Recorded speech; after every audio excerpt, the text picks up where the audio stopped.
ও মূসা তুমি ভালো করে শুনে রাখো, এই যে মূসা আলাইহিস সালাতু ওয়াস সালামকে আল্লাহ রাব্বুল আলামিন বলল, এই যে কারণ তোমাকে ভাই ভাই বলে ডাকতেছিল, ভাই ভাই বলে যখন ডাকতেছিল মূসা রে, তখন আমি আল্লাহ রাব্বুল আলামিন তখন মূসার জবানের দিকে, আমি তখন কারণের জবানের দিকে তাকিয়েছিলাম।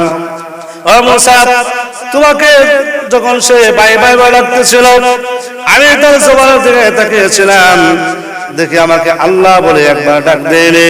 মূসা রে 39 বার তোমাকে ভাই ভাই বলে ডাকার পরে যদি এই কারণ একবারও আমাকে 39 বার ডাকার পরে 40তম বার যদি সে আমাকে আল্লাহ বলে ডাকতো, ও মূসা তুমি ভালো করে শুনে রাখো, আমি আল্লাহ রাব্বুল আলামিন কারণের জিন্দেগীর সব গুনাহ মাফ করে আমার কারণকে আমার রহমতের কোলে উঠায় নিতাম। সুবহানাল্লাহ। ভাইরা আমার কারণ আল্লাহ রাব্বুল আলামিন সব সময় বান্দাকে কেমন করে মাফ করে দিবে।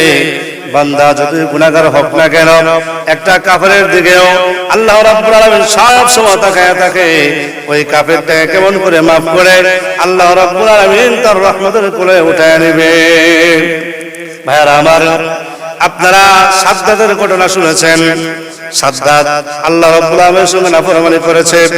ভাইরা আমার, সাগরের ভিতরে জাহাজ চলতেছিল, জাহাজের ভিতরে হঠাৎ করে এমন ভূমিকম্প শুরু হয়ে গেল। ভাইয়ার আমার, জাহাজটা ডুবে গেল।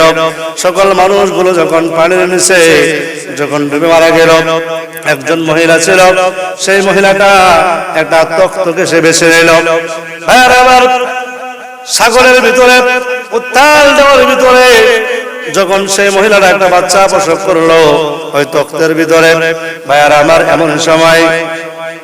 এমন সময় আল্লাহ রাব্বুল আলামিন আজরাইল আলাইহিস সালাতু ওয়াস সালামকে বলল, আজরাইল যাও যাও, তাড়াতাড়ি করে যাও, তাড়াতাড়ি করে যাও, এই যে বাচ্চাটা তার মায়ের দুধ পান করবে, পান করার আগে যাও তুমি তার মায়ের জানটা তুমি কবজ করে ফেলো।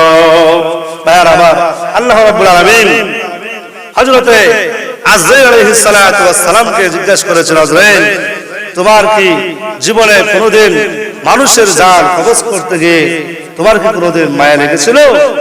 ভাইয়ার আমার, হযরতে আজরাইল আলাইহিস সালাতু ওয়াস সালাম আল্লাহ রাব্বুল আলামিনকে বলেছেন, আল্লাহ জীবনে কত মানুষের জান কবজ করলাম, কিন্তু 2 দিন আমার 2টা জান কবজ করতে গিয়ে আমার বড় মায়া লেগেছিল।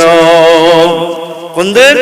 একদিন হলো ওই উত্তাল ঢেউয়ের ভিতরে যখন বাচ্চা যখন জন্মগ্রহণ করলো আর মায়ের দুধ যখন পান করবে, এমন সময় তুমি যখন আমি আজরাইলকে যখন আদেশ করলাম, তখন আমি ওই বাচ্চার মায়ের জানটা কবজ করতে আমার বড় মায়া লেগেছিল।